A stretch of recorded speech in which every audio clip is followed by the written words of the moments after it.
ನನಗೆ ಅವರ ಮೇಲೆ ಶ್ರದ್ಧೆ ಇರಲಿಲ್ಲ. ಆದರೂ ನಮ್ಮ ಆಪತ್ತನ್ನು ಪರಿಹಾರ ಮಾಡಿದರು. ಈಗ ರುಕ್ಮಿಣಿಯನ್ನು ಕರೆದುಕೊಂಡು ಆತನ ಪಾದಕ್ಕೆ ಶರಣು ಹೋಗಬೇಕು ಎಂದು ನುಡಿದರು. ಚರಿತ್ರ ಪಠನವು ಮುಗಿಯಿತು. ಆದರೆ ಕಾಲ ಕರ್ಮ ವಶವಾಗಿ ಏನು ಆಯಿತೆಂದರೆ, ಮಧ್ಯಾಹ್ನ ಕಾಲದಲ್ಲಿ ರುಕ್ಮಿಣಿಯು ಅಶ್ವತ್ಥದ ಕಟ್ಟೆಯ ಮೇಲೆ ಕುಳಿತಿದ್ದಳು. ಆ ಕಟ್ಟೆಯು ಉನ್ನತವಾಗಿದ್ದು ಅಲ್ಲಿಂದ ರುಕ್ಮಿಣಿಯು ಕೆಳಗೆ ಇಳಿಯುತ್ತಿರುವಾಗ ಅಕಸ್ಮಾತ್ತಾಗಿ ಮಸ್ತಕ ಭ್ರಮಣವಾಗಿ ಕಲ್ಲಿಗೆ ಅಪ್ಪಳಿಸಿದಂತೆ ಬಿದ್ದಳು. ತಲೆಯು ಕಲ್ಲಿಗೆ ಬಡಿದು ಕಡದರನೆ ರಕ್ತ ಹರಿಯಿತು. ಆಗ ತಂದೆಯು ಓಡಿ ಬಂದು ನೋಡುವಾಗ ಅವಳ ಪ್ರಾಣವೂ ಹೋಗಿತ್ತು. ಇದನ್ನು ನೋಡಿ ಬಹುದುಃಖದಿಂದ ಆತನು, ಹೇ ಸಿದ್ಧಾರೂಢನೇ, ಏನು ಮಾಡಿದಿ? ನಿನ್ನ ಕೃಪೆಯಿಂದ ಭೂತವು ದೂರವಾಯಿತು, ಆದರೆ ಕೂಡಲೇ ನನ್ನ ಮಗುವೂ ಹೋಯಿತು. ಇದು ನಿನ್ನ ಕೀರ್ತಿಗೆ ಒಳ್ಳೆಯದಲ್ಲ. ನಿನ್ನ ಮೇಲೆ ನನ್ನ ಶ್ರದ್ಧೆ ಇರಲಿಲ್ಲ, ಆದರೂ ನಮ್ಮ ಆಪತ್ತನ್ನು ಪರಿಹರಿಸಿದಿ. ಈಗ ನನ್ನ ಪ್ರಿಯಪುತ್ರಿಯು ಸಾಯುವುದರಿಂದ ನಿನ್ನ ಕೀರ್ತಿಗೆ ಬಾಧೆಯು ಬಂತು. ನಿನ್ನ ನಾಮವನ್ನು ಜಪಿಸುತ್ತಾ ನಿನ್ನ ಚರಿತ್ರವನ್ನು ಪಠಿಸುತ್ತಾ ಇದ್ದು ಅದು ಮುಗಿದ ಕೂಡಲೇ ಹುಡುಗಿಯು ತೀರಿಕೊಂಡಳು ಎಂದು ಜನರು ಅನ್ನುವರು. ಈ ಕಲಂಕವು ಯಾರಿಗೆ ಹತ್ತುವುದು? ನೀನು ಒಂದು ವೇಳೆ ಈಗ ಸುಮ್ಮನೆ ಇದ್ದು ನನ್ನ ಈ ಮಗಳನ್ನು ಸಾಯಲಿಕ್ಕೆ ಬಿಟ್ಟರೆ ನಿನ್ನ ಭಕ್ತಿ ಮಾಡುತ್ತಲೇ ಸಾಯುತ್ತಾರೆ ಎಂದು ಜನರು ಅನ್ನುವರು. ಆದ್ದರಿಂದ ಹೇ ದಯಾಳುವೆ, ಬೇಗನೆ ಓಡಿ ಬಂದು ನಿನ್ನ ಬಿದುಗನ್ನು ರಕ್ಷಿಸು. ನಿನ್ನನ್ನು ಕುರಿತು ಶರಣು ಬಂದಿದ್ದ ಈ ಮಗಳನ್ನು ಕಾಲನ ಕೈಯಲ್ಲಿ ಕೊಡಬೇಡ ಎಂದು ದೀರ್ಘಸ್ವರದಿಂದ ಶ್ರೀಮಂತನು ಅಳುತ್ತಿರುವಾಗ ಅಲ್ಲಿ ಒಬ್ಬ ಸಾಧುವು ಪ್ರಾಪ್ತನಾದನು. ಆತನ ಶಾಂತವಾದ ಮುಖವನ್ನು ನೋಡಿದಾಕ್ಷಣ ಶ್ರೀಮಂತನು ಸ್ತಬ್ಧನಾದನು. ಆ ಸಾಧುವಿನ ಮಸ್ತಕಕ್ಕೆ ಒಂದು ಕೆಂಪು ವಸ್ತ್ರವು ಸುತ್ತಿದ್ದು ಮೈ ಮೇಲೆ ಕ್ಯಾವಿ ಬಣ್ಣದ ಶಾಲು ಹೊತ್ತಿದ್ದನು. ಆತನ ಕಂಠದಲ್ಲಿ ರುದ್ರಾಕ್ಷ ಮಾಲೆಯು, ವಾಮಹಸ್ತದಲ್ಲಿ ಕಮಂಡಲವು ಶೋಭಿಸುತ್ತಿದ್ದವು. ಈ ಪ್ರಕಾರವಿರುವ ಆ ದಿವ್ಯ ಸನ್ಯಾಸಿಯು ಬಂದು ಶ್ರೀಮಂತನನ್ನು ಕುರಿತು, ಈ ಕನ್ಯೆಗೆ ಏನಾಯಿತು? ನೀನು ಯಾಕೆ ವಿಲಾಪ ಮಾಡುತ್ತಿ ಎಂದು ಕೇಳಲು ಶ್ರೀಮಂತನು, ಹೇ ಯತಿವರ್ಯ, ನನ್ನ ದುಃಖವನ್ನು ನಿನಗೇನು ಹೇಳಲಿ? ಸಿದ್ಧ ಭಕ್ತಿಗೆ ಹತ್ತಿದ ಕೂಡಲೇ ನನ್ನ ಸಂಸಾರವೆಲ್ಲ ದುಃಖಮಯವಾಗಿ ಹೋಯಿತು.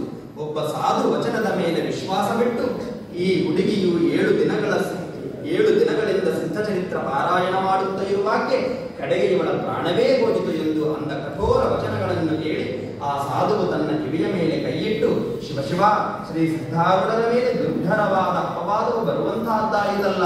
ಕಾಲ ಕರ್ಮ ವಶದಿಂದ ಈಕೆಗೆ ಮೃತ್ಯು ಬಂದಿದ್ದು ಸದ್ಗುರುವಿನ ಮೇಲೆ ನಿತ್ಯ ಬಂತು.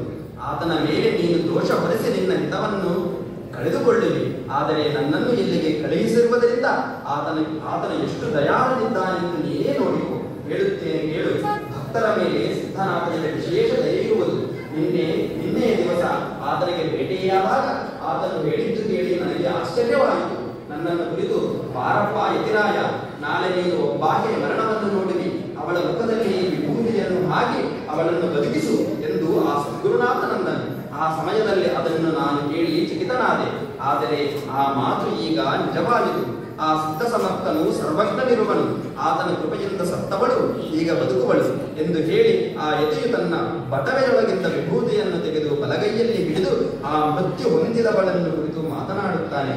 ಶ್ರೀ ಸದ್ಗುರು ಸಿದ್ಧಾರೂಢರ ಪ್ರಸಾದ ವಿಭೂತಿಯನ್ನು ಸತ್ಯವಾಗಿ ಆತನ ಆಜ್ಞೆಯಿಂದ ನಿನ್ನ ಮುಖದಲ್ಲಿ ಹಾಕುತ್ತೇನೆ, ತ್ವರೆಯಿಂದ ಏಳು ಎಂದು ಅನ್ನುತ್ತಾ ರುಕ್ಮಿಣಿಯ ಬಾಯಿಯೊಳಗೆ ವಿಭೂತಿಯನ್ನು ಹಾಕಿ ಸಿದ್ಧನಾಮ ಗರ್ಜನೆಯನ್ನು ಮಾಡಿದನು. ರುಕ್ಮಿಣಿಯ ಈ ಭಯಂಕರವಾದ ಮರಣವಾರ್ತೆಯನ್ನು ಕೇಳಿ ಅಸಂಖ್ಯಾತ ಜನರು ಕೂಡಿದ್ದರು. ಅವರೆಲ್ಲರೂ ಈಗ ಅವಳನ್ನು ನೋಡುತ್ತಿರುವಾಗ ಅದ್ಭುತವಾದ ಚಮತ್ಕಾರವಾಯಿತು. ಯತಿವರನು ಆಕೆಯ ಬಾಯಿಯೊಳಗೆ ವಿಭೂತಿ ಹಾಕಿ ನಾಮಗರ್ಜನೆ ಮಾಡಿದಾಕ್ಷಣ ರುಕ್ಮಿಣಿಯು ಕಣ್ಣು ತೆರೆದು ನೋಡುವಂತವಳಾದಳು. ಶ್ರೀಮಂತನಿಗೆ ಅತ್ಯಂತ ಹರ್ಷವಾಯಿತು. ಆತನು ಓಡಿ ಬಂದು ಯತಿಯ ಚರಣಗಳನ್ನು ಹಿಡಿದನು. ರುಕ್ಮಿಣಿಯು ಆಗ ಎದ್ದು ಕುಳಿತಳು. ಇದನ್ನು ನೋಡಿ ಸರ್ವಜನರ ಮನಸ್ಸಿಗೆ ಆನಂದವಾಯಿತು. ಕೂಡಲೇ ಯತಿಯು ಅದೃಶ್ಯನಾದನು. ಇದನ್ನು ನೋಡಿ ಎಲ್ಲರೂ ಆಶ್ಚರ್ಯಪಟ್ಟು, ಈತನು ಸದ್ಗುರುವೇ, ಮತ್ತೊಬ್ಬನಲ್ಲ ಎಂದು ಹೇಳುತ್ತಾ ಸಿದ್ಧನಾಮದಿಂದ ಗರ್ಜಿಸುವವರಾದರು. ರುಕ್ಮಿಣಿಯ ತಾಯಿಯು ಮನೆಯಲ್ಲಿ ಇದ್ದಿಲ್ಲ. ಆದರೆ ಈಗ ಓಡಿ ಬಂದು ಪುತ್ರಿಯನ್ನು ಅಪ್ಪಿಕೊಂಡು ಬಹು ಪ್ರೇಮದಿಂದ ಅಳುತ್ತಿರುವಳು. ರುಕ್ಮಿಣಿಯು ಸಶಕ್ತಳಾದ ಕೂಡಲೇ ಅವರೆಲ್ಲರೂ ಹುಬ್ಬಳ್ಳಿಗೆ ಹೋಗಿ ಅವಳನ್ನು ಬದುಕಿಸಿದ ಸಿದ್ಧಾರೂಢರ ದರ್ಶನವಾಗಬೇಕೆಂಬ ಹೇತುವಿನಿಂದ ಹೊರಟರು. ಸಿದ್ಧಾಶ್ರಮಕ್ಕೆ ಬಂದು ಸಿದ್ಧಾರೂಢರಿಗೆ ನಮಸ್ಕಾರ ಮಾಡಿದ ಕೂಡಲೇ ಅವರು ಶ್ರೀಮಂತನಿಗೆ ಕೇಳುತ್ತಾರೆ, ರುಕ್ಮಿಣಿಯ ಪ್ರಕೃತಿಯು ಈಗ ಹೇಗಿದೆ? ಸಿದ್ಧರಾಯರ ವಚನವನ್ನು ಕೇಳಿ ಶ್ರೀಮಂತನು ತಾನು ಹೇಳುವ ಮೊದಲೇ ಈ ವರ್ತಮಾನವು ಇವರಿಗೆ ಹೇಗೆ ತಿಳಿಯಿತು ಎಂದು ಚಿಂತಿಸಿ ಆಶ್ಚರ್ಯಪಟ್ಟನು. ಆಮೇಲೆ ಹಣ್ಣು, ಕಾಯಿ, ಕಾಣಿಕೆ ಮುಂತಾದನ್ನು ಸದ್ಗುರುಗಳಿಗೆ ಅರ್ಪಿಸಿ ರುಕ್ಮಿಣಿಯು ಅವರ ಚರಣಗಳಿಗೆ ಬಹು ಪ್ರೇಮದಿಂದ ಬಿದ್ದಳು. ಶ್ರೀಮಂತನು ಸಮೂಲವಾಗಿ ಅವಳ ವೃತ್ತಾಂತವನ್ನು ಸಿದ್ಧಾರೂಢರಿಗೆ ನಿವೇದಿಸಿ, ಹೇ ಕೃಪಾಳುವಾದ ಸಿದ್ಧನಾಥನೇ, ನೀನೇ ರುಕ್ಮಿಣಿಯನ್ನು ಬದುಕಿಸಿದವನಾಗಿ ಮತ್ತು ನಿನ್ನ ಭಕ್ತಿಯನ್ನು ನಮ್ಮಲ್ಲಿ ಉತ್ಪನ್ನ ಮಾಡಿಸಿ